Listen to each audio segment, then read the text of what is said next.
comumente até em tom de crítica, né? Mas o seu trabalho, antes de tudo, se propõe a acolher pessoas que, além de marginalizadas, são invisíveis, né, para a sociedade. O senhor dá a essas pessoas um tratamento de inclusão. Eu queria que o senhor nos contasse quando a população de rua passou a chamar a sua atenção a ponto dela se tornar sua causa hoje, e como é que o senhor realmente entende o trabalho que realiza. Bom, boa noite, eu agradeço a oportunidade de estar com todos vocês, uma saudação a todos e todas. Então, sempre eu gosto de pontuar uma questão.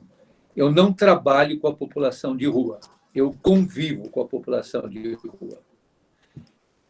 Então, o conviver é um grande desafio, porque no conviver você tem desafios, tem afeto, tem momentos difíceis, você tem que tomar posição, você tem que estar de um determinado lado, você não convive com neutralidade.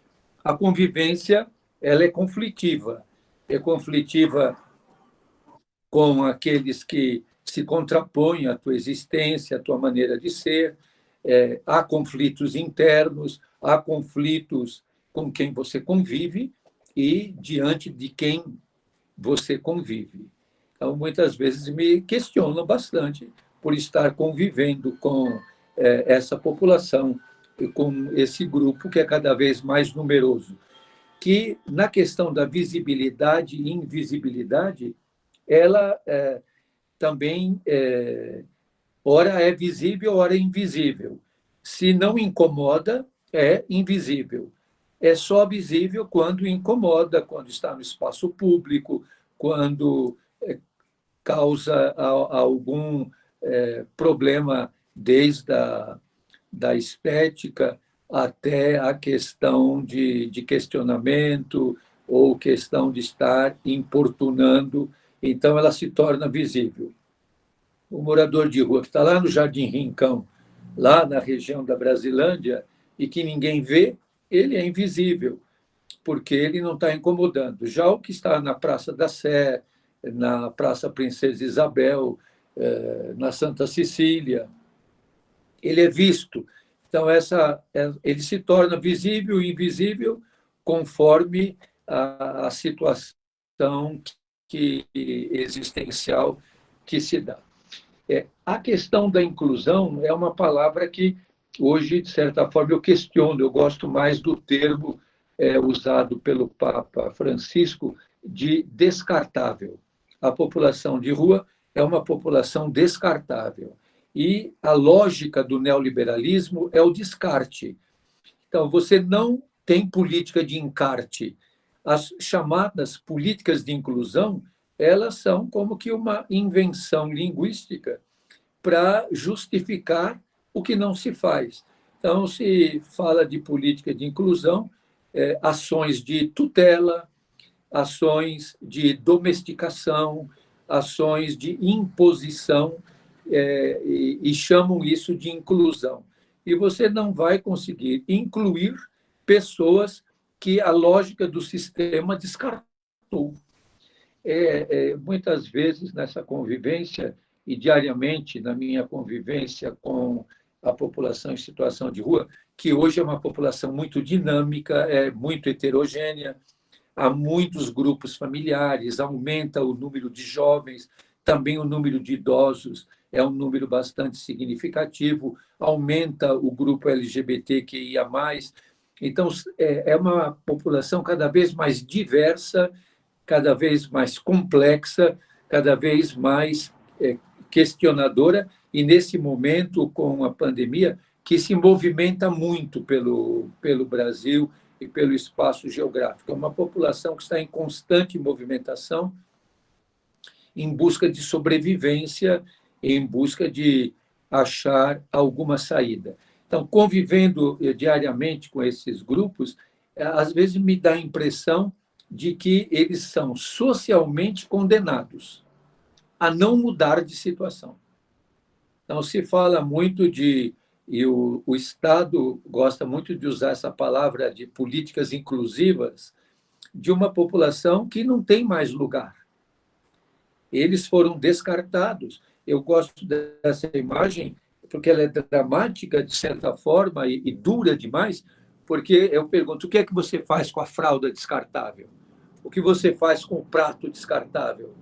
O que você faz com o copo descartado? Eles não têm outra possibilidade. Então, a questão da mobilidade social hoje é muito difícil. Nós sabemos hoje um jovem que está descartado, que está lá na base da pirâmide, dificilmente ele vai, na geração dele, mudar de posição. Hoje, inclusive, o que nós estamos vendo é um aumento cada vez maior desse grupo descartado. O Brasil voltou para o mapa da fome.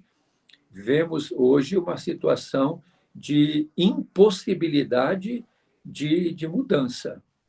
As pessoas estão como que condenadas. Uma mulher negra, trans, de rua, o que vai acontecer com ela? Um jovem negro, sem escolaridade, que está na rua, tentando pegar material reciclável, que entre em contato com o uso de drogas ilícitas. O que vai acontecer com essa pessoa? A violência policial é muito grande.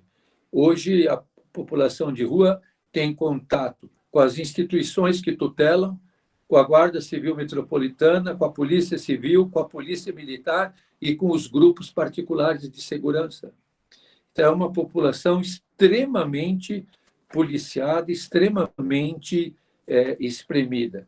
Eu tenho visto muito, e concluo isso para que a gente caminhe em outras questões, os chamados centros de acolhida, que é a nomenclatura que a prefeitura usa hoje. Centros de acolhimento, que tem os espaços de convivência e os centros de acolhimento. Se você procurar na história, o primeiro centro de acolhimento de São Paulo, que se chamava de albergue, que é pela década de 40, até os de hoje, que se chamam centros de acolhida, a única novidade é que os de hoje têm tomada para ligar carregador de celular. É a única coisa nova que tem. O restante é o mesmo. Hora para entrar, hora para sair, hora para deitar, hora para tomar banho, hora para comer, hora para isso, hora para aquilo. E é uma população muito tutelada.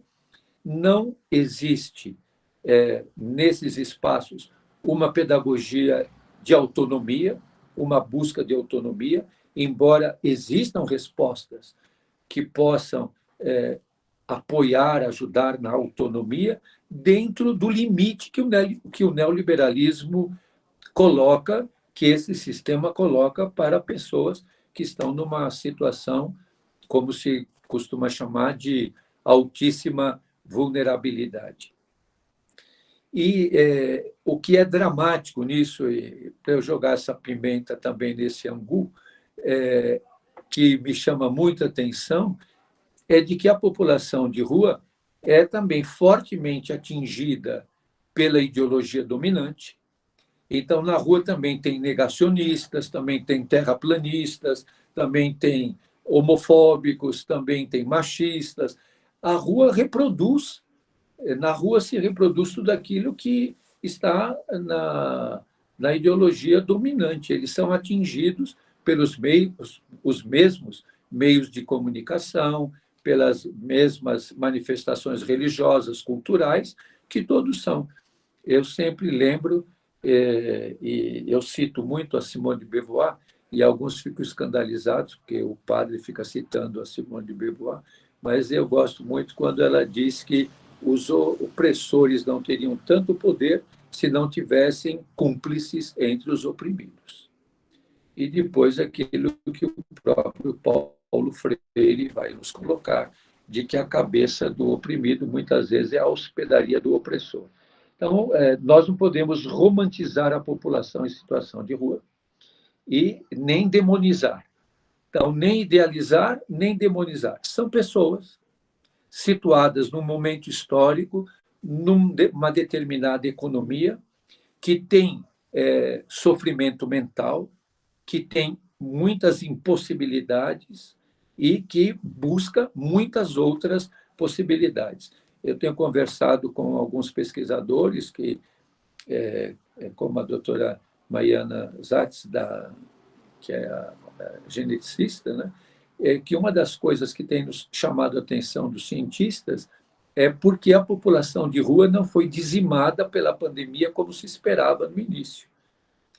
Nesta onda, mais pessoas estão sendo atingidas na rua, mas não é numa proporção devastadora. Então, nós estamos ensaiando uma pesquisa a nível científico, junto com os consultórios de rua, para entender que sistema imunológico ou que dispositivos imunológicos podem estar sendo acionados como que uma proteção natural para aqueles que não têm casa para ficar, não têm acesso à água potável, não usam máscaras como essas que ficam justificando. Cada vez que eu uso uma máscara, eu recebo 20 recados. Essa máscara não é boa, essa máscara não sei o quê, essa máscara não protege. Imagine o morador de rua. Nós, diariamente, tentamos substituir as máscaras que eles usam, fazer com que todos lavem as mãos, que usem álcool em gel. Mas você imagine as condições de higiene de quem vive e dorme numa calçada.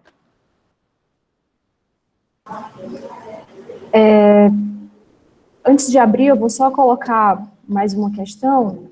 O senhor acabou já tocando um pouco nesse ponto, mas sobre as políticas públicas, né? O senhor considera que elas estão a serviço realmente dos anseios da população de rua, que elas têm sido eficazes? Eu tenho muita dificuldade de lidar com certos conceitos. Um conceito que me causa um certo horror é, entre aspas, esse chamado política pública. A política pública é a resposta que o neoliberalismo dá para não escancarar a sua desumanidade e a sua perversidade. Então, as chamadas políticas públicas, eu já ouvi muitos gestores municipais, prefeitos, eles dizem, fazemos o que é possível. E eu disse uma vez para um prefeito, o que o senhor faz que é possível não é o que eles necessitam. Então, a possibilidade do neoliberalismo é oferecer para um irmão de rua um número que passa a ser a sua identidade, a tutela, políticas de segurança. Então, as políticas públicas, na verdade, eu sempre entro em choque com essa questão, principalmente quando os gestores públicos falam, não deem esmola. E eu sempre digo, quem dá esmola é o poder público, que acaba, se você olhar os orçamentos da assistência social, eles sempre são baixíssimos. As possibilidades de autonomia são baixíssimas. Então, a política pública ela é, muitas vezes, a resposta que o sistema neoliberal oferece para, de certa forma, manter a sua consciência tranquila, para que o extermínio não seja tão rápido, para que ele seja um tanto atenuado, porque esse sistema é um sistema genocida, é um sistema homicida, é um sistema que destrói e que mata. Bom, se quem quiser fazer alguma intervenção, colocar alguma questão, fique à vontade. Joyce, eu vou abrir. Boa noite, padre. A gente fica muito honrado de ter o senhor conosco. E a minha não é nem mesmo uma pergunta. Foi o seguinte, eu estava escutando uma entrevista do senhor esses dias, e o senhor comentou uma coisa que me chamou muita atenção. O senhor comentou que uma parcela grande dessa população de rua é formada por pessoas que passaram pelo sistema carcerário, e uma vez que elas saem e acabam se encontrando na rua, nas casas-abrigo, elas encontram a mesma lógica da prisão. Então, elas sempre são tuteladas e submetidas a um regime disciplinar. do Estado. Isso foi uma coisa que me marcou muito. E aí eu queria, se o senhor puder comentar um pouco mais sobre isso e também, se puder dividir com a gente, possíveis políticas públicas que se pensam a esse respeito. Muito obrigada.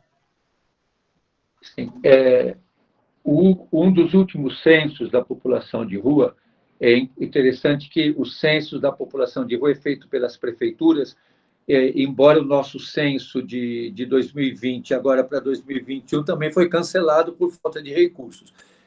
Quer dizer, o Brasil vai ficar cego de si mesmo, porque não vai saber nem quantos órfãos a pandemia deixou, não vai saber quantas famílias, grupos familiares foram atingidos, não vamos ter o censo. E no penúltimo censo da população de rua, 42% da população de rua passou pelo sistema carcerário. E os que não passaram diretamente no sistema carcerário conhecem esse sistema. E as regras do sistema carcerário se repetem na rua. E isso é uma questão muito forte. Agora há pouco eu estava comentando sobre o sistema carcerário. Você vê que durante a pandemia, nós não ouvimos falar do sistema carcerário. Ninguém sabe o que está acontecendo lá.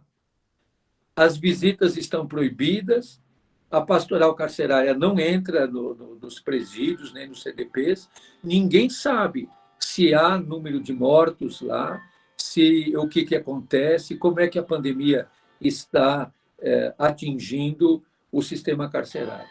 E o modelo do sistema carcerário é muito forte e todo sistema que oprime muito acaba gerando resistências.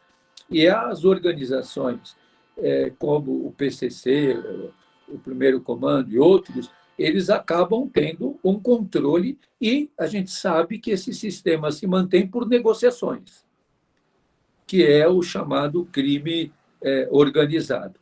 O conceito de crime organizado não é porque o criminoso tem WhatsApp, Instagram, celular, é porque o crime organizado é aquele crime que tem a participação de agentes do Estado. Por isso ele se chama crime organizado. Então, os presídios estão na mão do crime organizado e reproduzem, e a rua reproduz esse sistema também. E porque também os centros de acolhida, eles têm câmeras, vigias, seguranças e uma série de coisas que lembram muito o semiaberto. Então, muitas vezes, a pessoa em situação de rua, dentro dos sistemas, dos centros de acolhida, eles têm a vivência de que estão dentro de um sistema aberto. Até não sei se vocês sabem, está acontecendo uma coisa, ao mesmo tempo, muito chamativa, de que os moradores de rua em São Paulo receberam a vacina anti-Covid a partir dos 60 anos. E agora, todo morador de rua, a partir dos 18 anos, que estiver em centro de acolhida, também será vacinado. Já foram vacinados mais de 12 mil que estão em centros de acolhida. Porque eles são mais sujeitos à contaminação nos centros de acolhida do que na rua. Justamente porque os centros de acolhida são fechados, são improvisados, não foram construídos para serem lugares de acolhimento e são massivos. Esse é um problema da resposta da chamada política pública. Sempre é massiva. Nunca leve em conta a possibilidade de autonomia, como, por exemplo, locação social, repúblicas, residências terapêuticas. A locação social é a melhor resposta, existe em São Paulo, existe em muitos lugares do Brasil, mas não é implementada. Sabe por quê? Porque é muito barato. O centro de acolhida de 400, de 500, é muito mais caro. E muito mais arriscado, muito mais insalubre. Mas é essa a resposta que o poder público dá.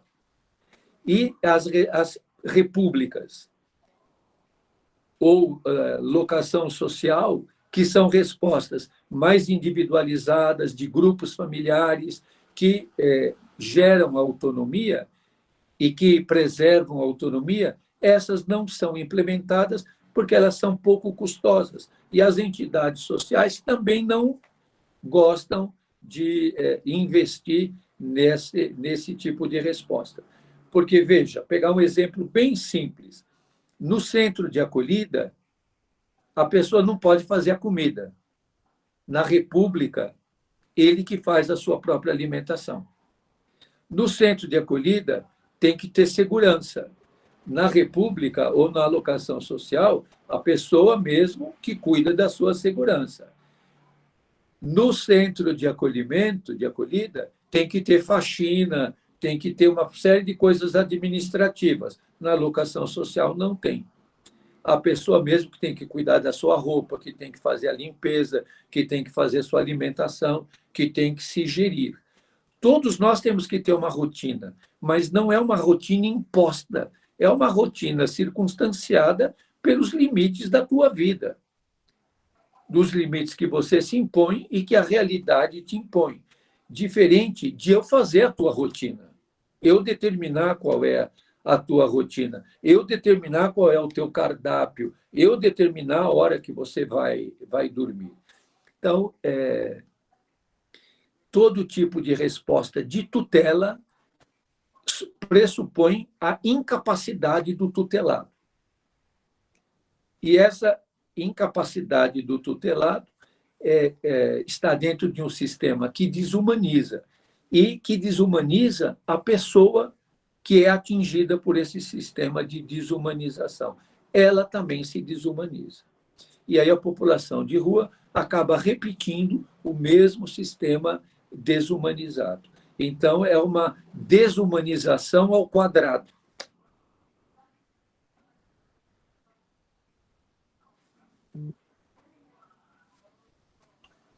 Obrigada, padre. A gente passa para o Léo a palavra, então, que é o próximo inscrito.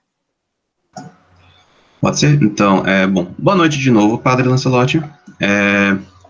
Eu queria saber, eu queria perguntar, se o fato de, mais recentemente agora, fim do ano passado, começo desse ano, se o fato das suas ações, né, da sua convivência com a população que está em situação de rua, ter ganhado mais destaque em mídias sociais, ou até mesmo com notícias, se isso de alguma forma alterou a sua relação com a população que está em situação de rua. Assim, se você vê alguma diferença entre alguns anos antes e agora, nesse momento.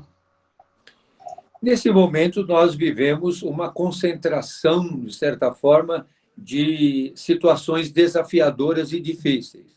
Então, a população de rua ouve muito, fique em casa, fique em casa. Para eles, você está falando o quê? O que quer dizer isso? Que casa? De que casa você está falando? Todas as normas de prevenção e higiene propostas pela Organização Mundial de Saúde não são compatíveis com a vida na rua. Então, nesse momento, é um momento desafiador, pedagogicamente desafiador, socialmente desafiador, economicamente desafiador. Nós vimos que a população em situação de rua vai tendo mais acesso a máscaras, a álcool em gel. Ontem eu entreguei para eles um frasco de sabonete líquido, eles ficam encantados olhando aquilo. Estamos separando meias, porque com o inverno eles ficam muito mais expostos às baixas temperaturas, mas é um grande desafio, é uma vida que tange muito o absurdo e a resiliência. Há grandes desafios. A exposição que pode estar havendo agora foi porque a população de rua, em alguns momentos, ficou mais evidenciada. Mas isso não trouxe para eles uma resposta de maior dignidade, de melhores condições de vida. E essa visibilidade, ela atrai tudo, coisas boas e coisas ruins.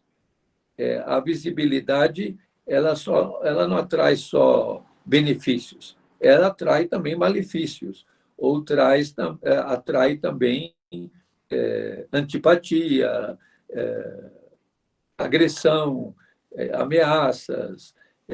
É uma população que, de certa forma, desconcerta muito a lógica neoliberal, a lógica da meritocracia, a lógica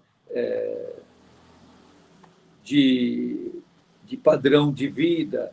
É uma população que acaba sendo também estereotipada e sempre sendo vista como suspeita, como ameaça. Então, o nível de pressão que a pastoral de rua, que a mim e outros que estamos envolvidos nessa luta atrai, também é muito grande, porque há muita pressão também, porque esses dias um grupo aqui da região estava me dizendo, aquelas pessoas que estão ali, que você acaba defendendo e protegendo, aumentou o número de assaltos.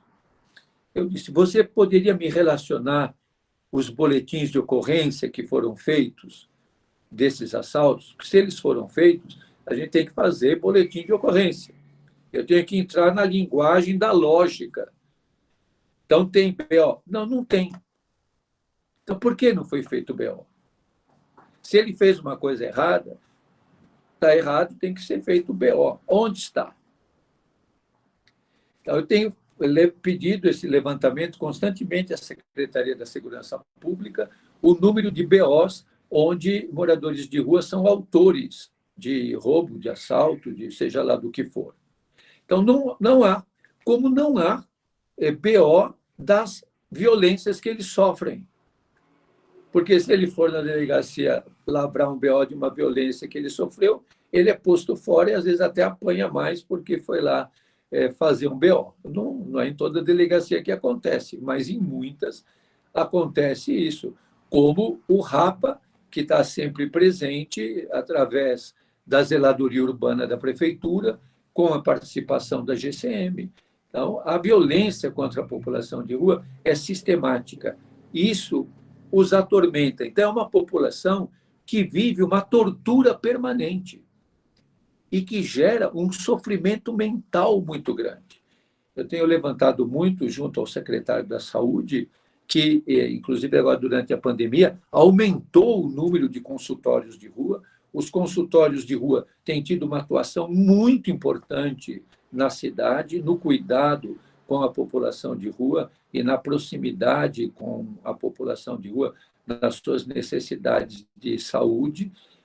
Todos os agentes de saúde são pessoas que estão ou estavam em condição de rua. Há várias mulheres trans hoje que são agentes de saúde, algumas delas já formadas em serviço social, em psicologia, outros já são sociólogos, técnicos de enfermagem, vários têm acessado a universidade e isso tem ajudado muito um caminho. Mas é um grupo pequeno, de certa forma, se você compara com a população de rua como um todo.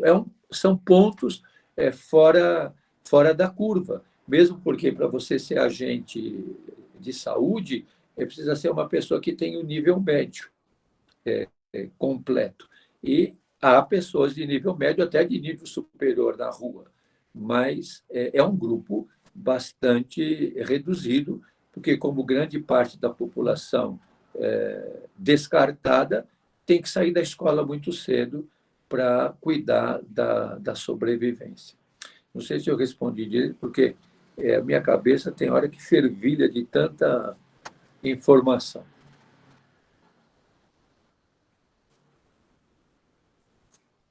A gente Padre, obrigado. pode passar para a próxima, né? É a Vanessa? Sim, boa noite, padre. Primeiro, eu queria dizer que eu sou, assim, seguidora fanática do seu trabalho. Eu realmente acompanho pelas mídias sociais, eu sou de Belo Horizonte. E a minha pergunta, na verdade, é para as pessoas com sofrimento mental, né? Essas descartadas pela família e que muitos enxergam que elas estão ali pelos fechamentos dos hospícios, né? Que isso foi um fenômeno que a culpa deles estarem ali na rua é essa. Eu queria saber do senhor como que você enxerga as necessidades específicas desses grupos, porque muitos realmente ficam atordoados, não sabem mais dizer o próprio nome muitas vezes, então eu queria saber. Eu acho que assim, a gente tem que separar o sofrimento mental de distúrbio mental ou de doença mental. O sofrimento mental é o sofrimento de... Eu ouço várias vezes, padre, eu não aguento mais dormir na calçada. Ajuda eu a arranjar um lugar para dormir. Eu arranjei uma pensão, mas eu não consegui vender papelão suficiente para pagar essa noite. Eu sei que vou tomar o café da manhã agora com vocês e vou conseguir almoçar aqui, mas aonde eu vou jantar? O que eu vou comer à noite? Então, o sofrimento mental é um acúmulo de frustração, de incerteza, de medo, de solidão. Quem pergunta para o morador de rua o que ele está sentindo, o que ele está pensando, o que ele sente? Você imagine você passar meses da tua vida sem que ninguém se dirija a você, sem que ninguém te dê um olhar, um sorriso, pergunte para você se você está bem, que não se importa com você, que tem medo da tua presença, que não é capaz de te olhar nos olhos. Então, é um sofrimento da solidão. Esses dias eu tenho acompanhado muito um casal que está na rua. Ela é uma mulher trans e ele já foi casado com uma mulher cis e tem um filho, e tem ido visitar o filho. Ontem ele foi visitar o filho e hoje até eles tinham brigado, mas meia hora depois já estavam de bem outra vez. O sofrimento deles é tão impressionante e eles tinham conseguido vaga num espaço, num centro de acolhida, onde ela não pode ter a identidade feminina, ela não pode ter a identidade de gênero dela explicitada. E eu até perguntei para ela, falei, como é que vocês estão fazendo lá? Porque eu conheço esse centro de acolhida, sei que ser aceita lá como uma mulher trans. Ela falou, não, lá a gente só é amigo. Mas aí, essa semana, eles disseram para mim, ele foi posto para fora, ele foi restrito e eliminado do atendimento, e ela, por solidariedade, também saiu. Aí eles conseguiram uma barraquinha, estão dormindo numa barraquinha. Aí ontem brigaram, ela caiu em cima da barraca, quebrou a barraca, e hoje tiveram que arranjar uma outra barraca e ficaram de bem. Mas ele foi posto fora porque ele, conversando com um, entre aspas, educador do espaço de acolhida, se referiu a ela como ela. E o funcionário lá, o educador, disse, como ela? E aí eles discutiram, porque se ele se referiu a pessoa como ela estava no lugar errado, porque lá é um lugar só de ele, não é um lugar de ela. E aí foi posto fora. Então, agora você imagine o tormento na vida dessas pessoas, emocional. Essas pessoas têm sistematicamente a sexualidade negada, a afetividade interditada. São pessoas que não podem falar o que pensam, o que sentem, nem manifestar o que são. Então, até eu conversei com o secretário da Saúde algum tempo atrás, que me chama a atenção na rua, e essa é uma pesquisa que deve ser feita, o espectro de autismo que está presente na rua. E o sofrimento mental de você ter tua vida interditada. A população de rua é muito resiliente e acaba tendo que ter uma dose de rebeldia que o sistema pune. Porque para sobreviver com tanta negação, com tanta interdição, com tanta imposição, você precisa ter muita força para aguentar.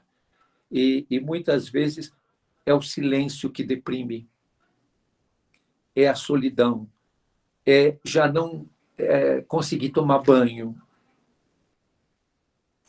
Por isso eu dou muito para eles e entrego muito material de higiene para que eles tenham uma boa sensação do banho. Ontem foi muito interessante, me mandaram, e até ela não é atriz, é uma comunicadora, a Astrid Fontenelle, me mandou muita maquiagem que ela ganha, e eu entreguei ontem para as mulheres e para as mulheres trans aqueles batons batons líquidos, todas sorriam. Porque imagine você ganhar, é um tubinho assim, né, que é um batom líquido. É uma coisa que não chega na mão delas nunca.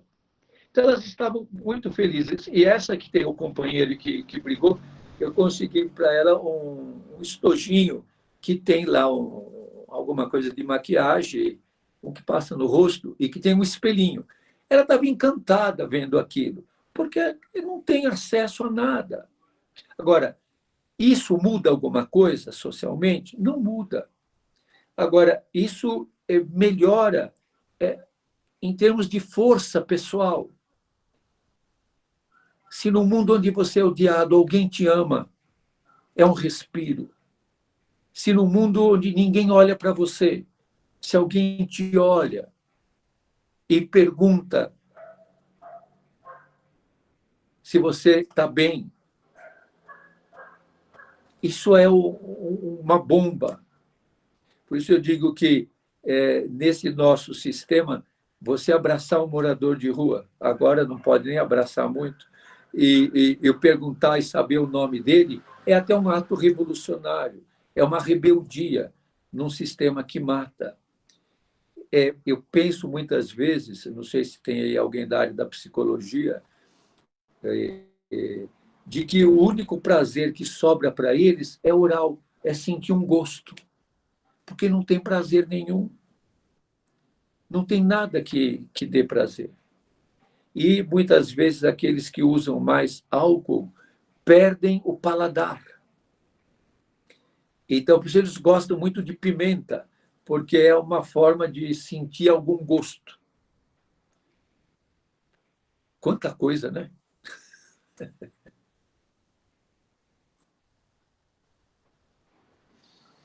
Padre, a gente tem uma pergunta aqui de Letícia no chat, que ela pergunta o seguinte, ela disse: Padre, muito obrigada por essa generosidade em estar aqui com a gente.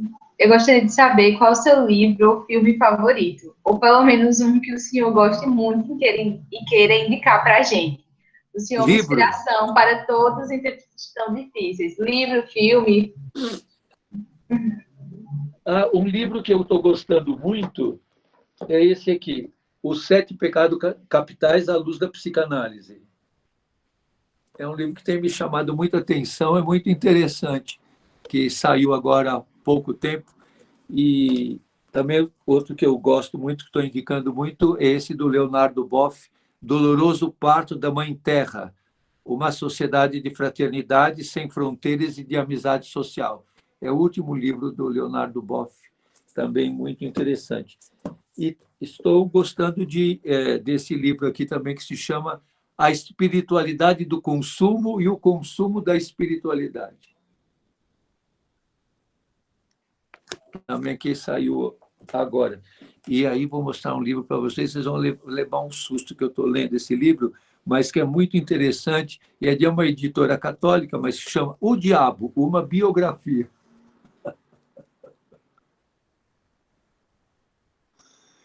É interessante ver como é que essa figura foi construída na história da humanidade e como é uma figura que atormenta tanto no imaginário. Já fiz uma boa indicação bibliográfica aí. Foi ótimo, muito obrigada, padre.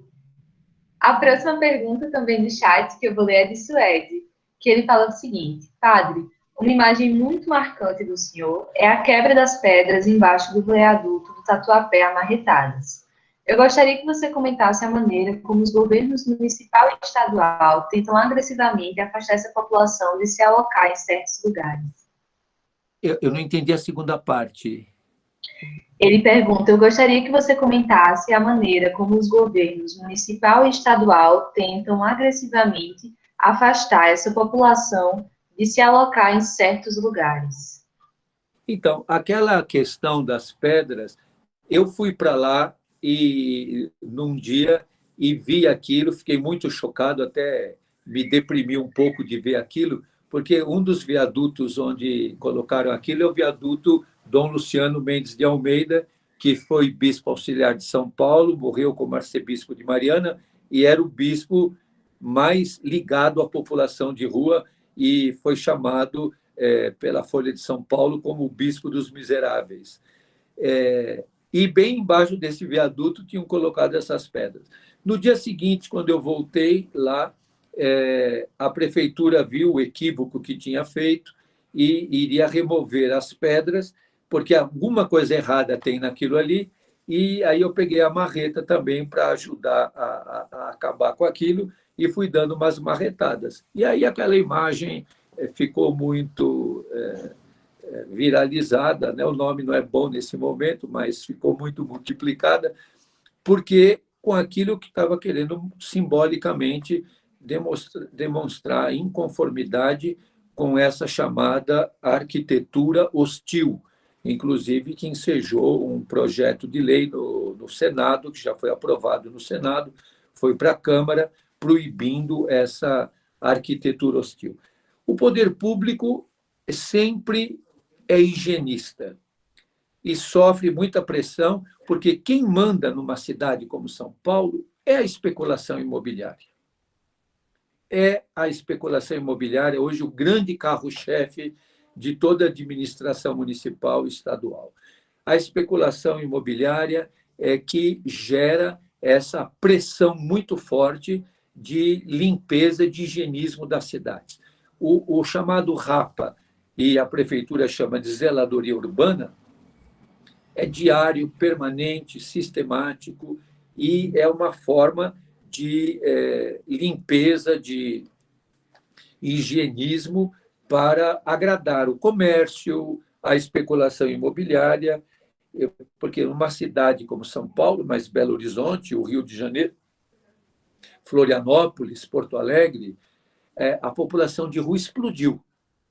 No último censo feito em São Paulo, o aumento foi de 53% oficialmente, mas nós sabemos que é um aumento maior e que com a pandemia aumentou ainda mais. Quem é do Rio de Janeiro sabe como é que está a situação do Rio. Aqui em São Paulo, nós estamos vivendo uma crise humanitária. Então, muitos níveis de comércio, de imobiliários, pressionam muito para que essa população desapareça dos olhos. É aquilo que o Papa Francisco diz na exortação apostólica Evangelii Gaudium. O neoliberalismo fabrica a miséria e tenta escondê-la. Tem que esconder aquilo que fabrica. Produz a pobreza e tem que esconder a pobreza. Em alguns lugares, como no Rio de Janeiro, é mais difícil de esconder. Em São Paulo é mais fácil, porque a cidade é muito mais espalhada. Hoje você pode morar em São Paulo, 50 anos, 70 anos, 80 anos, nascer em São Paulo e nunca ter ido na cidade de Tiradentes.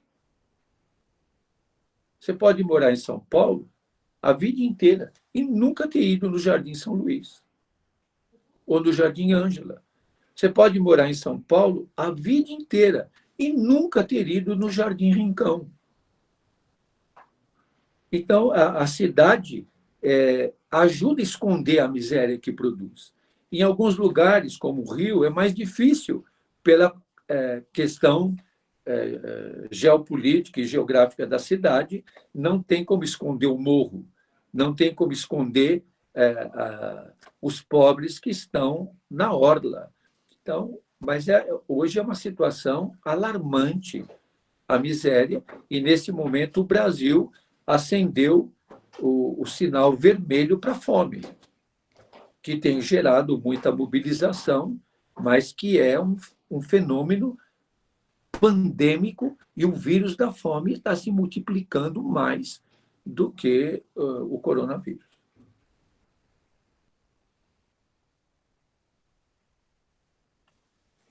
Obrigada, padre. Agora nós passamos para a pergunta do Leandro. Boa noite. Padre, você como uma pessoa que está vivendo com essas pessoas em situação de rua, né? Eu gostaria de saber como é que você vê, diante do desmonte do Sistema Único de Assistência Social, que vem sendo promovido nos últimos anos, e do próprio processo de criminalização da pobreza, sobre o qual você acabou de comentar, como é que você está vendo o papel da escola pública e, mais especificamente, do educador, do professor, né, em relação às crianças e aos adolescentes que, devido aos problemas socioeconômicos que foram acentuados agora pela pandemia, estão deixando os estudos e estão voltando para as ruas, né? Porque elas precisam sobreviver de alguma forma. É óbvio que é um problema com o qual todos nós teremos que lidar, né? Daqui para frente. E eu queria saber de você, o que fazer agora e o que a gente pode fazer nos próximos anos? Olha, a tua pergunta é difícil, hein, Leandro? Os efeitos sociais, pedagógicos, educacionais da pandemia, eles serão ainda observados, e eu acredito que reverter o estado que nós chegamos de destruição dentro desse governo fascista que nós estamos vivendo, neofascista, isso aqui a gente não deve chamar de fascista, é neofascista. Esse governo genocida, consertar isso na história, eu acredito que 10 anos será pouco. Tudo aquilo que está sendo desmontado, tudo aquilo que está sendo destruído, tudo aquilo que está sendo armado, tudo aquilo que está sendo deteriorado. As nossas escolas públicas já estavam num sistema acelerado de ruína, de destruição. Nesse momento, fica evidente, e há uma luta muito grande dos educadores da rede pública de salvar essa população, de salvar os professores e professoras, por isso a reivindicação tão grande deles serem vacinados, toda a questão do aumento de óbitos da população e dos educadores, dos professores. Então, eu acho que é um dano que nós vamos levar tempo para conseguir mensurar. O dano psicossocial nessa juventude, nessas crianças, o atraso que nós vamos ter no sistema de alfabetização, no sistema de escolarização. Acho que vai ser bastante difícil tudo isso. Eu até esses dias procurei lá nos meus livros o livro do Ivan Illich, Sociedade Sem Escolas, para pensar como é que seria, nesse momento pandêmico, uma sociedade sem escolas. Como é que as crianças e os adolescentes estão se socializando? Como é que eles estão sobrevivendo? Aonde é que eles estão encontrando aquilo que, no processo educacional, talvez fosse a maior motivação da escola, que é a convivência? Grande parte das crianças e adolescentes vão à escola para se alimentar, mas, sobretudo, para conviver. Os grupos de convivência que eles estabelecem. Como é que eles estão reorganizando esses espaços?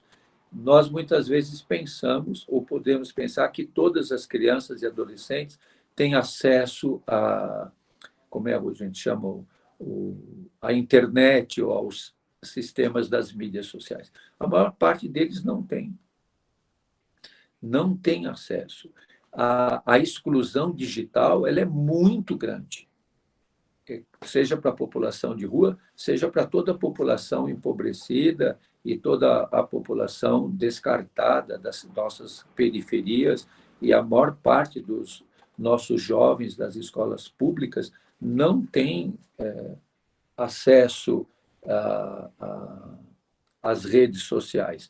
Eu vejo muitos moradores de rua falarem para mim: padre, o celular que eu consegui, mas não dá nem para fazer o WhatsApp, que seria o mínimo que eles poderiam ter nessa era digital, acesso a instrumentos que hoje passam a ser comuns. Então, eu acredito, Leandro, que vai levar muito tempo, eu não vou ver, mas vai levar muito tempo para nós termos um diagnóstico dos efeitos desastrosos desse período e encontrar caminhos de recuperação.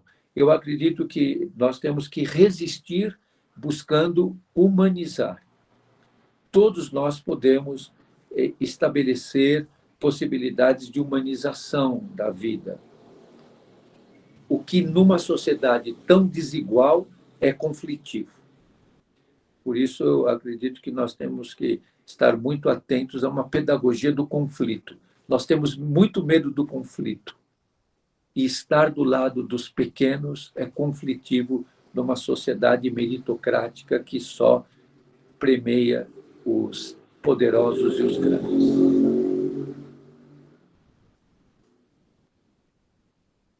Obrigada, padre. Agora é minha pergunta. Principalmente diante, acho que dessas duas últimas respostas, mas o que me chamou a atenção, sobretudo, para colocar essa questão foi quando o senhor falou que, ao ver as pedras debaixo do viaduto, aquilo lhe deprimiu um pouco. Como fazer para manter a esperança hoje? E qual a ideia de fé do senhor? Então, eu acredito que só se pode manter a esperança na luta. Não tem outro jeito de manter a esperança. A esperança não é uma ideia, um sonho, mas em um tempo de distopia como o que nós vivemos, é resistir. Eu acredito que manter a esperança é resistir, é estar junto dos pequenos. Eu tenho repetido muito, alguém já deve ter cansado de ouvir quando eu digo isso, mas eu sempre digo, eu luto não para ganhar, nem para vencer. Eu luto para ser fiel. Eu sei que eu vou perder, que o que me espera sempre é uma derrota, ainda mais nesse sistema. E eu só venceria se eu aderisse a esse sistema. Como eu não quero aderir a esse sistema, eu sempre vou perder. Então, eu gosto daquilo que diz o Darcy Ribeiro. Eu estou muito feliz de estar do lado dos que perderam. Detestaria estar do lado dos que ganharam. Eu acredito que a fé que me alimenta é a fé a partir dos pequenos, a partir dos que não têm força, a partir dos que são derrotados. E como diz o grande teólogo latino-americano John Sobrino, descer da cruz os crucificados. Isso vai gerar conflito.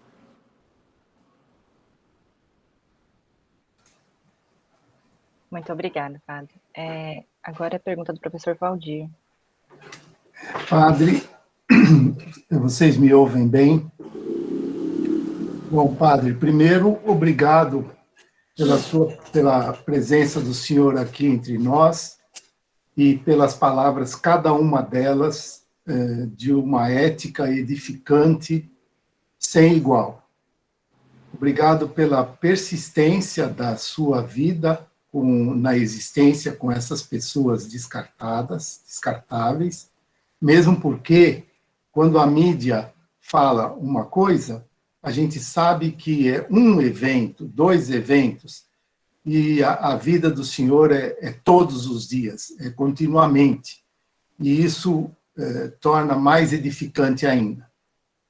Muito obrigado. Mas a minha questão é a seguinte: dado um pouco essa evidência na mídia que o senhor vem ganhando, ainda que muito aquém do que mereceria, algum partido de esquerda, uma vez que os partidos estão começando a desenhar seus programas para a próxima eleição, na qual esperemos que essa tragédia genocida tenha fim, algum partido de esquerda vos procurou para discutir esse modelo republicano e não de acolhida em centros, etc., para desenhar um programa que tenha um pouco mais de chance de minimizar o sofrimento desse pessoal?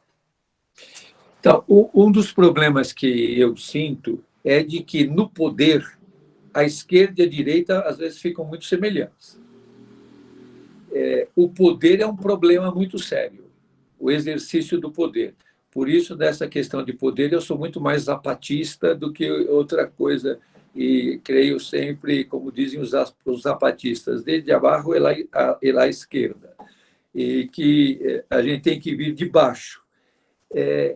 Na eleição municipal, alguns de esquerda me procuraram, mas eles vêm com uma ideia muito pontual. E quando eu disse para eles, para a população que está na rua, as medidas a serem tomadas são medidas gerais para todos os que estão descartados, como, por exemplo, a renda mínima. A população de rua será beneficiada se nós tivermos uma renda básica, se tivermos proteção social. Não são projetos. Nós não vamos conseguir ir para o enfrentamento histórico, e acho que essa é uma dimensão que nós perdemos muito, de que a transformação se dá na história. Não existe outra forma. Nós chegamos ao ponto que chegamos, não foi de repente. Nós não fomos dormir de um jeito e acordamos de outro. Esse processo de neofascismo, esse processo de ultradireita, ele está sendo construído há muito tempo. Essa retórica do ódio, ela está sendo construída há muito tempo. Vai levar ainda um tempo histórico para desconstruir tudo isso. Algumas medidas podem ser tomadas nesse período, que é a proteção social, é garantir uma renda básica, é superar privilégios, acabar com privilégios. Então, existem coisas que podem ser feitas historicamente, que num processo cumulativo podem ir juntando forças para uma transformação. Mas quem quer abrir mão dos privilégios? Como diminuir os privilégios? Como acabar com a desigualdade? A nossa desigualdade ela chega a um ponto de desumanização. É uma desigualdade extremamente desumana e uma desigualdade que gera o genocídio, que gera o desprezo, a indiferença. Então, como garantir a superação da desigualdade, dando passos históricos para que essa desigualdade desapareça. No sistema que nós estamos, vai ser muito difícil. Nesse sistema chamado democrático, entre aspas, porque o sistema que nós estamos vivendo hoje, essa política que nós estamos vivendo hoje, ela se diz legítima e democrática. E dentro do formalismo democrático, foram feitas eleições democráticas, chamadas de democráticas, e quem contestar vai ser chamado de antidemocrático, de autoritário. Então, essa democracia representativa, ela se esgotou. Ela se esgotou. Nós estamos vendo isso. É um modelo, um sistema que se esgotou. Então, eu acredito que nós estamos num grande desafio histórico. E como acionar numa sociedade como a nossa, extremamente pluralista, extremamente diversa, de interesses extremamente polarizados, numa luta extremamente desigual. Até tem um grupo que quer fazer uma camiseta para explicitar melhor isso, que até eu comentei isso, eles queriam até mudar, que nós não podemos dizer que estamos no mesmo barco. Nós estamos na mesma tempestade, mas uns estão nos iates e outros estão até sem boia, estão a nado. Então, é um momento extremamente difícil. Como juntar força dos que estão se afogando, dos náufragos, para tentar virar esse iate de tanta desigualdade. Acredito que é um desafio imenso. Por isso, esse livro do Boff tem me causado bastante impacto, porque até a linguagem, como ele está escrito, é uma linguagem muito dolorida, porque ele foi escrito agora durante a pandemia. Mas esse modelo de desenvolvimento que nós escolhemos, ele é inviável, ele já se esgotou. Como que nós podemos... e esse é um grande desafio, porque eu percebo muito na convivência com os moradores de rua que a necessidade se sobrepõe à ética. Então, nós vamos viver num estado de tanta penúria que eu vejo, às vezes, o irmão de rua, quando um quer ficar com tudo, não se importa que o outro fique com nada. Porque esse sistema tão desumano te desumaniza também. Então, é um grande desafio que acredito que nos coloca todos em xeque. Cada um de nós, dos professores, dos pesquisadores, de todo esse grupo, nós temos que perceber em nós, acho que o nosso nível de desumanização, o nosso nível de não percebermos mais a realidade, como nós podemos nos unir em grupos. Nós vivemos muitas bolhas que não se tangem, mas como que nós podemos estar construindo uma rede de resistência, de força, de mudança, de transformação? Parece que ainda nós estamos perdendo muito. Vai ser ainda difícil de revertermos esse processo ao qual nós chegamos. E me chama muita atenção, eu não mostrei, que não está aqui perto de mim, o livrinho o livro do professor João Rezende, que é A Retórica do Ódio. É muito interessante que ele faz um estudo de etnografia textual, e ele faz todo um estudo sobre a construção da retórica do ódio. Então, é muito importante que nós temos que começar a entender melhor qual é o buraco no qual nos enfiaram, para a gente conseguir descobrir, nas contradições, por onde é que a gente sai desse buraco. Eu não tenho uma receita, eu estou procurando a resposta também. Professor, nós temos mais uma pergunta. Professor, estou tão acostumada. Padre, nós temos mais uma pergunta aqui no chat, que é o seguinte: como o senhor começou esse trabalho que faz atualmente? O que o motivou? E se o senhor já pensava nessas questões antes de ser padre? Como foi esse processo? Essa é uma pergunta que me fazem muito, viu? E cada vez que me fazem, eu fico com mais dificuldade de responder. A gente começa a conviver, é difícil de saber por que começa a conviver. Eu convivo com a população em situação de rua há mais de 40 anos. Eu estou com 72. Então, é uma população que, historicamente e existencialmente, esteve sempre muito próxima e com quem sempre eu estabeleci espaços de convivência. E é um caminho sem volta. Não tem como você deixar de conviver e de estar junto com pessoas com quem você sempre viveu, conviveu, com quem você sempre partilhou a vida, né? Eu estou comprometido nesse caminho, e quando você está num caminho, num compromisso, você não tem como voltar atrás.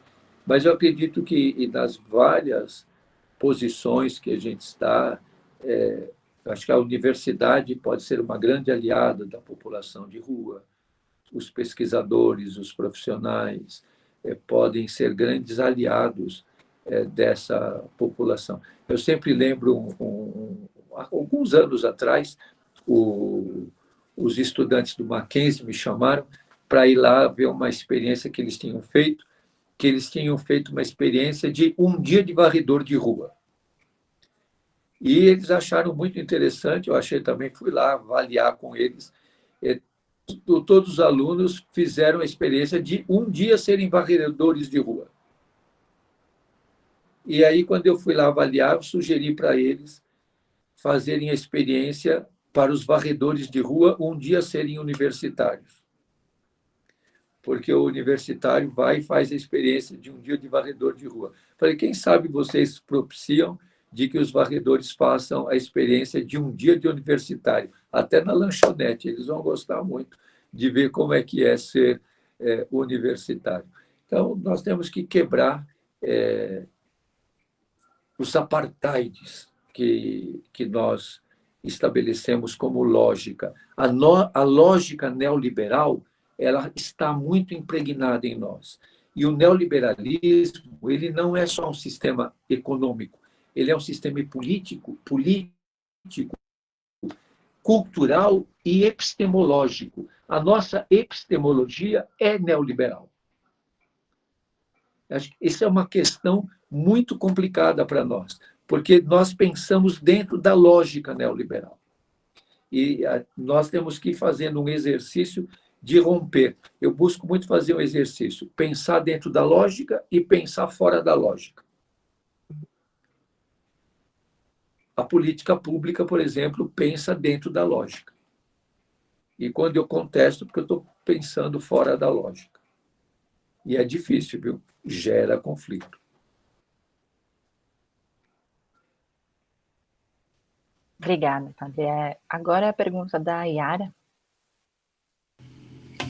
Oi, boa noite, colegas. Boa noite, Padre Júlio. Obrigada por todas as suas palavras, a sua aula também. Padre, o senhor já começou a me dar parte da resposta da pergunta que eu tenho, que são duas. Na sua opinião, qual seria o papel social da universidade frente a essa realidade que o senhor descreve tão bem, faz uma sociografia, uma cartografia da cidade de São Paulo? Então, o que é a universidade? Quando eu digo universidade, somos nós, né, universitários, professores, como eu sou, os alunos, os pós-graduandos, o que nós podemos fazer, né?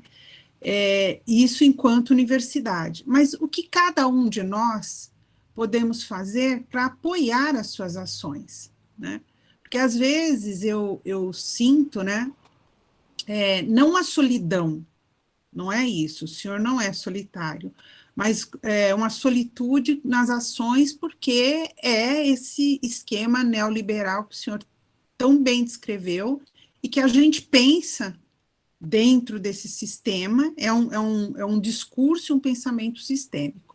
Então, o resumo é, o que podemos fazer?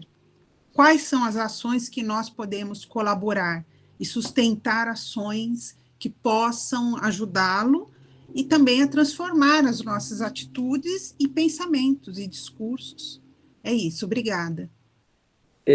Eu já sugeri, por exemplo, para a Universidade Católica, não consegui até agora, e que a PUC fizesse, e que, quem sabe, a USP faça.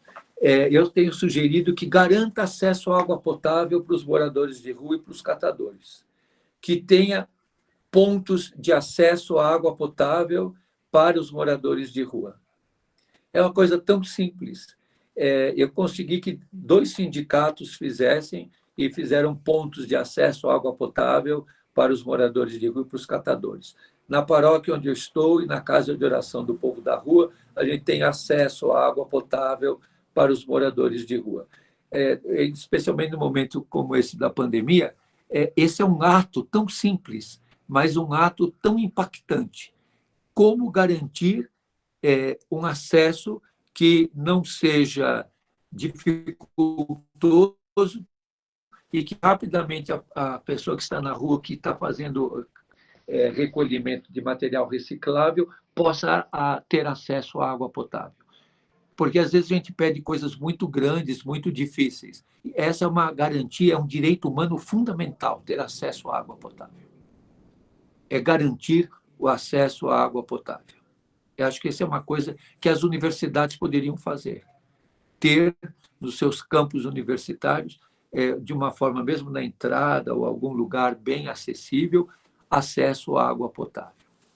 E quando você falou que cada um de nós pode fazer, eu acredito que todos nós podemos romper com o preconceito, romper com o moralismo, romper com o pensamento dominante, começar a pensar uma lógica diversa, uma lógica do conflito, uma pedagogia do conflito, a explicitarmos a partir dos pobres, dos pequenos, dos fracos, dos que perdem, defender os negros, proteger e defender a comunidade LGBTQIA+, abrir espaço para as mulheres trans, ajudar a explicitar o pensamento, o que passa na cabeça dessas pessoas, qual é a dor que eles carregam no seu corpo e na sua pele. Acho que começar a colocar o saber da universidade a serviço dos pobres, a serviço dos descartados, a serviço dos abandonados. As nossas universidades, e algumas delas, têm uma força simbólica e uma força do saber, uma força muito, muito grande. Eu sinto que uma universidade como a USP poderia abrir espaço para discussão com grupos de moradores de rua, com grupos dos que convivem com as pessoas em situação de rua, uma antropologia da rua, uma psicologia da rua, uma pedagogia da rua. Como é que essas pessoas veem o mundo? Como é que o mundo se explicita simbolicamente através da sua palavra, da sua dança, da sua lágrima, da sua dor, do seu sofrimento? Como é que se constrói esperança a partir do nada, a partir do dormir na calçada? Como é que esse povo ainda sonha no pesadelo da existência? Eu acredito que as universidades podem ajudar muito nesse sentido. Eu lembro quando, na questão dos adolescentes, eu não gosto muito do termo, mas os adolescentes em conflito com a lei, e quando das reações que são chamadas de rebeliões na antiga FEBEM, nós tivemos uma reunião enorme na USP com todas as faculdades e com vários grupos que estavam envolvidos nesse conflito para discutir uma proposta. Hoje, por exemplo, não há uma proposta para o município, para o Estado, feita a partir das universidades em apoio à luta da população de rua. A FIP da USP que fez grande parte dos censos da população de rua, mas fica sendo uma coisa da FIP. Não é discutida nos outros âmbitos. Qual a proposta que o peso de uma universidade tem em dizer ao município, ao Estado, a nossa colaboração é esta, construída e discutida com a população em situação de rua. Ouvir dessa população. Como é que colaboração eles dão para resolver e encaminhar vários desses problemas? Eu acho que seria uma coisa muito interessante e, junto com vários dos nossos grupos, nós estamos à disposição para espaços de conversa, espaços de discussão. Por exemplo, uma das coisas que eu tenho lutado muito e gostaria muito é que houvesse uma proposta de inclusão digital da população de rua. Isso é uma questão bem pontual e uma questão do momento. Hoje, você estar excluído de maneira do mundo digital, você perde muita coisa. Inclusive, por exemplo, a população de rua teve muita dificuldade de acessar o auxílio emergencial por não ter acesso ao mundo digital. Então, eles não tinham como, ele tinha que receber um SMS, como é que eles iam receber? Foi uma luta para nós encontrarmos pessoas que oferecessem o seu número para receberem a resposta da Caixa Econômica Federal. Então, são várias questões do cotidiano e hoje há muitos grupos, muitas pessoas que têm a vivência da rua, como os agentes de saúde, que alguns hoje estão bastante, caminharam bastante nessa luta de emancipação, de autonomia, que poderiam dar colaboração. Por exemplo, esse modelo de centros de acolhida, ele esgotou. Mas quando a gente fala isso, o pessoal, a prefeitura rejeita. Agora, se isso tem a força das universidades, através de elaboração de propostas com fundamentação psicológica, de assistência social, até de pedagogia e tudo mais, mostrando que esse sistema, da forma como ele existe, acabou, faliu, não serve mais. Não é possível que, nesse momento do nosso processo civilizatório, ainda se deem respostas tão arcaicas, tão desumanizadoras. Por exemplo, criar critérios como existe no mundo da saúde, da humanização do atendimento hospitalar, como que quais seriam os critérios de humanização na convivência com a população em situação de rua? Uma das coisas que nós nos propusemos, e estamos tentando, mas isso é um desafio muito grande, é fazer um dicionário da rua, das expressões, porque é interessante, as expressões da população de rua e as expressões do sistema em relação a eles, e que eles têm que conhecer, manejar, manipular e decodificar o que quer dizer aquilo. Por exemplo, hoje tem, quando eles chamam conseguir uma vaga, como é que eles usam um termo que não é permanente, é provisória. Tem uma série de invenções na linguagem do serviço social da prefeitura que são invenções para desumanizar a vida dessas pessoas e não acolher. Então, acho que tem muitas coisas, um observatório permanente de todas essas chamadas respostas do poder público e como ter um interlocutor que não seja um interlocutor só de luta, mas que seja uma luta refletida, uma luta sistematizada, uma luta que se explicita num pensamento, numa proposta, numa organização do pensamento e do saber que nasce a partir da rua. Não sei se eu consegui dizer... Nossa, muito obrigada, padre. Obrigada. Eu só vou fazer uma correção. Eu não sou da USP, eu fui formada na USP, fiz doutorado, eu sou da Unifesp, que é uma federal de medicina. Sim.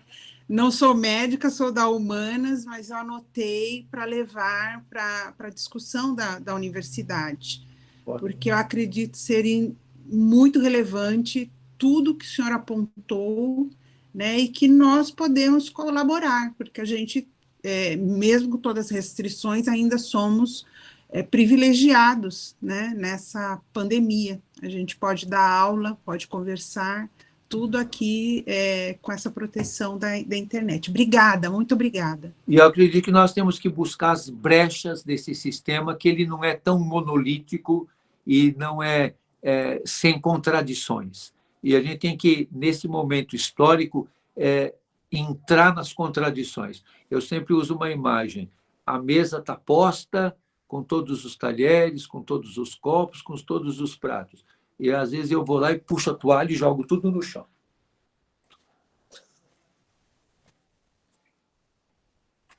Muito obrigada, padre. Nós temos mais 2 últimas intervenções escritas e fechamos as inscrições, tudo bem? Então, agora é a pergunta do Fernando. Padre, boa noite, colegas. É sempre um grande prazer ouvi-lo. E a minha pergunta, padre, eu sou jornalista e a partir desse lugar é que eu queria fazer essa pergunta. Eu já o entrevistei algumas vezes e depois a gente se falava, inclusive o senhor mandava sempre um WhatsApp falando, por exemplo, alguma necessidade de pautar um tema na mídia. E com essa luta, né, que o senhor, né, tem durante esses anos, todas essas décadas. E muitas vezes eu levava esses temas para a redação e eu não conseguia aprovação, às vezes eu não conseguia nem responder para o senhor, assim, por tenho um pouco, enfim, até de vergonha por causa disso. O que acontece? De um tempo para cá, a gente vem percebendo algumas mudanças, um foco maior na periferia, talvez em função de mídia alternativa, etc., e talvez também em função dessa mesma lógica perversa que o senhor estava dizendo sobre a epistemologia neoliberal. Por quê? As populações ditas de classes altas, elas têm consumido cada vez menos, principalmente TV aberta, por exemplo. Então, a gente não sabe até que ponto isso ainda não é uma sustentação desse sistema, né? Então, eu queria saber, na sua opinião, como vem sendo essa mudança, se ela vem sendo positiva, e principalmente para populações que são ainda, digamos, temas bastante delicados de serem tratados. Eu queria saber como eles têm sido cobertos pela mídia, que são populações, por exemplo, populações trans, né, que o senhor já citou, e também populações de rua que têm algum tipo de deficiência física ou intelectual, que não é um número pequeno. Muito obrigado. Então, são tantas questões, Fernando, mas eu acredito muito que as mídias alternativas ajudam bastante. Tem aquele grupo, não sei se vocês conhecem, da Monarquia Popular Brasileira. Eles puseram um vídeo agora, tem vários episódios, e no episódio 3 eles colocam a questão da rua. Eu acredito que uma questão que ajuda muito e que a mídia com dificuldade percebe, e no mundo em geral se percebe, é o testemunho, é a vivência, é a fidelidade a determinadas questões. Eu acho que a gente vai quebrando um pouco todas estas questões, que uma linguagem do momento hoje passa muito pelo afeto, passa muito pela questão do subjetivo. Eu acho que essa seria uma forma de ir quebrando um pouco essa lógica. É uma coisa muito difícil, eu não saberia te dizer com toda clareza. Eu percebo muito interesse, mesmo da mídia internacional. Nesses últimos tempos, eu tenho conversado e recebido visita de muitos grupos de fora do Brasil. E a vivência, a proximidade, o compromisso chamam muito atenção. E, nesse momento, é muito evidente, de muitas maneiras, o sofrimento do povo mais abandonado. Isso está saltando muito aos olhos, como esse grupo no Mediterrâneo que pediu tanto socorro, ninguém socorreu e todos morreram. São coisas que chamam muita atenção. Eu acredito que a gente tem que olhar com mais tempo essas questões e enfrentar com tempo, com coragem, esse domínio seletivo que eu percebo muito na mídia. Eles vão procurar uma determinada coisa e não adianta nem para cá nem para lá. Tem que ser aquela coisa que saiu do editor, que tem que voltar com aquela resposta. Mas eu tenho conseguido muito chegar perto e deixar ter uma proximidade humana com os profissionais das comunicações, da mídia. Não olhar para eles sem enxergar neles também a humanidade deles, os limites humanos que eles têm, e encontrar um caminho de chegar no humano que eles ainda carregam. Não sei se é otimismo demais da minha parte, mas eu acredito que ainda é um meio de burlar, de enfrentar esse desafio tão grande de ter espaço, de conseguir espaço para aquilo que muitas vezes não tem interesse.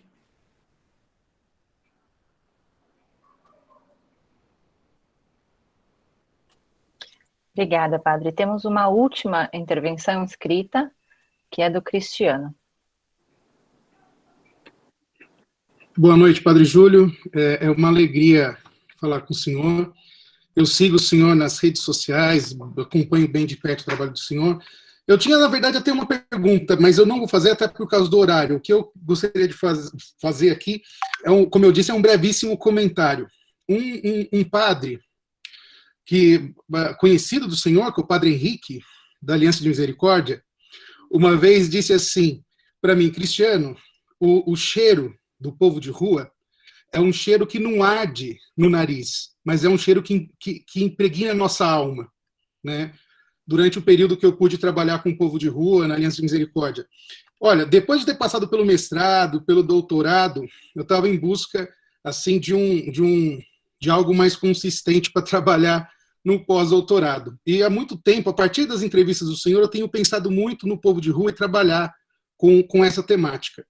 Eu gostaria, assim, de agradecer ao senhor pela sua fala, pela sua presença aqui, porque eu acredito que Deus fala conosco a partir dos sinais, né? E, assim, para mim foi nítido, né, que talvez eu esteja no caminho certo, ouvindo, inclusive, as colocações do senhor acerca, né, do como, de como olhar, talvez, para esse povo de rua, como que o povo de rua se enxerga, porque é exatamente isso que eu estava pensando, né, em trabalhar. Então, padre, meu muito obrigado, né, pela sua fala, e que realmente o senhor, assim, isso é chover no molhado, mas que realmente o senhor continue inflamando a nossa esperança, porque é isso que a gente precisa.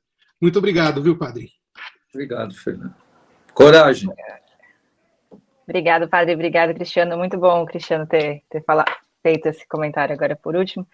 E nós queríamos falar, em nome da comissão, que anotamos as sugestões do padre e que também vamos aqui na USP procurar os meios de fornecer as coisas, né? E vamos fazer isso ao longo dos encontros do Rodas, né?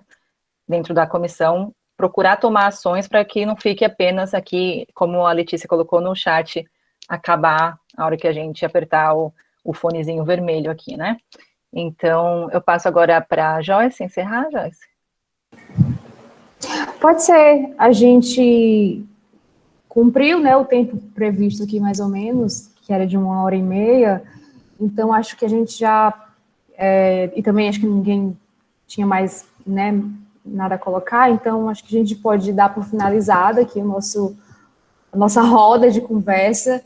Quero muito agradecer ao senhor, Padre Júlio, por ter, né, aceitado o convite e por ter proporcionado essa conversa, essa discussão aqui sobre essas questões todas tão pertinentes a nós, né, a todos nós. Então, muito obrigada em nome do JesusP, e é isso, acho que a gente pode finalizar por aqui. Se o senhor quiser falar mais alguma coisa, o senhor fique à vontade.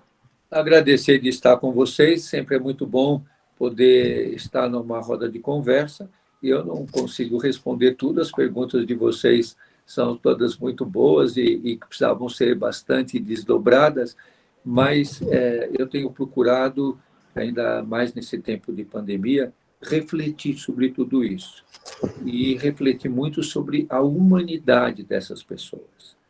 São pessoas que têm sentimentos, que têm emoções. Eu fico muito impressionado quando de manhã eles perguntam: você está bem?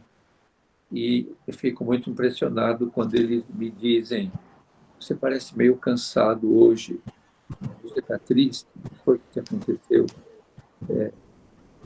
E eu tenho procurado, durante esse tempo de pandemia, quando nós temos incentivado muito e ajudado muito que eles estejam de máscaras, a me alfabetizar no olhar deles, de ler os olhos deles. Muitas vezes nós não lemos os olhos das pessoas, e especialmente de pessoas com quem nós não convivemos. Então, conviver é uma razão para amar, é uma razão de muitos conflitos. Ler os olhos deles. Eu gostaria de terminar lembrando, quando o Fernando falou do Padre Henrique, eu queria lembrar, mais uma vez, já citei o nome de Dom Luciano Pedro Mendes de Almeida, que foi bispo auxiliar de São Paulo, depois arcebispo de Mariana, e que foi chamado pelo Ricardo Couto de o bispo dos miseráveis. Um dia perguntaram para Dom Luciano, quem é a pessoa mais importante para o senhor? E Dom Luciano respondeu, a pessoa mais importante para mim é aquela com quem eu estou falando. Essa é a pessoa mais importante para mim. Então, eu tenho procurado de que, quando eu falo, estou conversando com os irmãos em situação de rua, aquele com quem estou conversando seja a pessoa mais importante para mim. No Instagram, eu tenho procurado fazer como que um diário das imagens de tudo isso que eu tenho convivido. E eu coloco muitas vezes fotos com mulheres trans ou travestis para que essa luta nunca se apague. Defender a identidade de gênero e saber que esse conceito de ideologia de gênero é uma invenção da retórica do ódio para moralismo e para fomentar a discriminação e o preconceito. Então, nós temos que superar todo tipo de racismo, de sexismo e, principalmente, uma luta da qual nós não podemos nunca abrir mão, de lutar contra toda forma de homofobia, de transfobia, e que todo o grupo LGBTQIA+, seja defendido, protegido e que se supere toda a forma de opressão que eles vivem. Obrigado. Deus abençoe a todos. Perfeito, Padre. Lindo. Com certeza nós vamos levar essa conversa para as nossas vidas. E antes de terminar, gente, não saiam, liguem as câmeras para a gente poder fazer uma foto para registrar esse momento aqui. Quem puder ligar a câmera, a gente agradece. Quem vai fazer a foto? Eu posso fazer. Tá. Vou dar 2 minutinhos para o pessoal ir abrindo as câmeras, né? Falta pouca gente. Talvez as pessoas que estão fechadas não possam abrir, né? Então eu vou fazer. Sofia.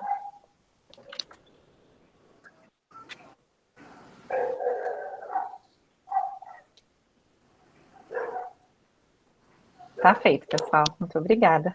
Pronto, obrigada. Obrigada, pessoal. Até breve. Tchau, pessoal. Boa noite. Boa noite, todo mundo. Boa noite. Boa noite. Ô, Thaís,